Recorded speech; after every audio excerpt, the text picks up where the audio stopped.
So, Junior, going back 87, 88, we were able to do something no team had done for almost 20 years, and that's when back-to-back titles, beat the Celtics, which no Laker team had ever done, so we were able to celebrate that.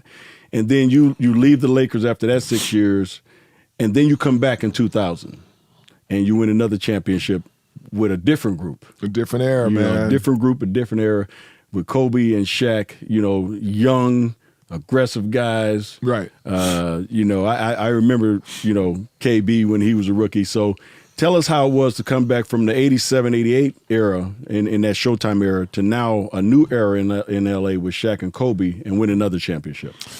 Yeah, B, that's phenomenal. And when you really think about it, because that bridge, of Showtime to the new millennium, not many cross that bridge. Yeah.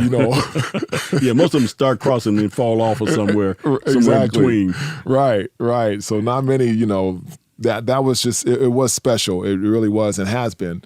But the answer to your question, it sort of still gives me goosebumps, man, when I honestly think about it, because I really think when we in Showtime and me coming in, the new kid on the block, okay? Because I was that guy. Showtime was already formulated, right? For the most part. You guys had it rocking and rolling. It was going on in the forum and in the league itself. The hatred was already building up between the beast in the East and the fast group on the West. And so I was just fortunate and blessed enough really to come into that atmosphere.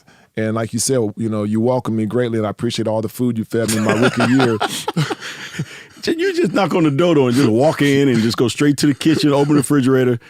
What y'all have last night? What you having for dinner tonight? So anything that was in the refrigerator, you just take it out. And of course, my ex-wife would, Junior, I got you. Right. She heated up, and I was like, no, I wanted to eat that tomorrow, and you letting him eat it now. I didn't kind of appreciate that at the time. A rookie, man. Come on, it was it's that brotherly love, man. I didn't know, I didn't know how to turn a microwave on when I first got there, man. So you got to understand, it was all new, man. But it was, and that was the culture of the family, yes, okay, that yes. I came into, in that Laker family, that Laker way of life, okay. Dr. Buss, Jerry West, Pat Riley, and it just went on then to the players that really just it just a waterfall trickled down into this is how we do it here. And so you got to know each other's families, the kids' names.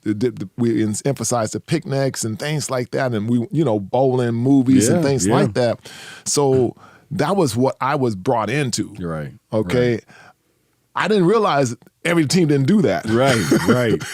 I didn't realize every organization. Few teams that did that back in those days. Exactly. So I didn't, you think that's normal. Right. Okay. And then so like you said, you go and now you have that gap away from Laker family, Laker way, Laker tradition, and then you go to that new millennial, and I'm still remembering where I started. Right. I remember what and how you guys taught me, took me under your wings and showed me the ropes on and off the court. And so it was that mentality coming to a new mentality where now you're dealing with teenagers, right? Okay, right. And you're dealing with early teens who are now feeling they already know how to win in this league. Right. They are the gift to basketball. Right. And you're like, okay, so we are gonna. This is gonna be quite interesting. So I come and I have a very historic Hall of Fame, soon-to-be coach, Phil Jackson. All right, and I have two superstars, Shaq and Kobe. We have, at this time, Robert Horry is on the team, and then John Sally comes in, Ron Harper comes in, two guys who've been there and done that. Yeah. Okay, so I was cool to see them. I'm like, oh, okay, and I'm used to playing against everybody else. D. Fish, we always had hit it off anyway. Right. And so I'm like, we just don't know how. The talent is there. Right. And I remember playing them when I was, in Dallas and in Phoenix, and two teams I had played for and cities I played in. And I remember playing against the Lakers, and I'm like, man, they all right. They talented, but they get in their own way. Yeah. And that was really the mentality. So it was one of those things that I see why, Coach Jim Clemens, who coached me in Dallas also, and he came with Phil when Phil came. He's like, we need to have AC here because he knows the triangle, but he's also a veteran, a voice, and we know what we're going to get. Yeah. And these guys need that. And so I didn't realize all that till he and I had sort of talked a little bit later. And but it was really something special. It really was, because I once again, everything that I had deposited in me, I was trying to convey then to that new generation and really help them understand we're good. You know, and we put off. I think we won like 5-7 games. I'm like, okay, you know, that's good. Right. I said, all right, we getting there. Right. We getting there. Right. Lost a few games, got mad at each other, bickering, fighting, going. I'm like, we ain't there. Now do you understand? We're not there yet. Right. And then we ran off a double-digit wins. And so I remember in our team locker room, Phil's having a meeting in a film session, and we got our two superstars not seeing eye to eye. Okay, we got each their little group.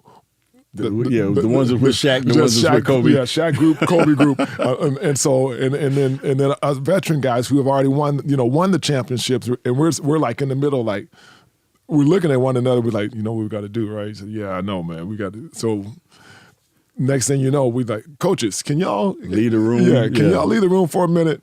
And then, so many, let's just say some choice words were exchanged. Some voices got high. Some furniture got moved. But the point got across and the mission got on. And then we went on to another winning streak. And then finally they start to see, hey, this is how you win. Right. And this is how you actually play. And this is how you start to look out after one another. Right. And so it's a crazy story in time, but it was fun. I would not change for anything in the world, bro. Yeah, I think that Rouse, like you said, kind of spoiled us. And when we went different places, we thought that's just how it was. Right.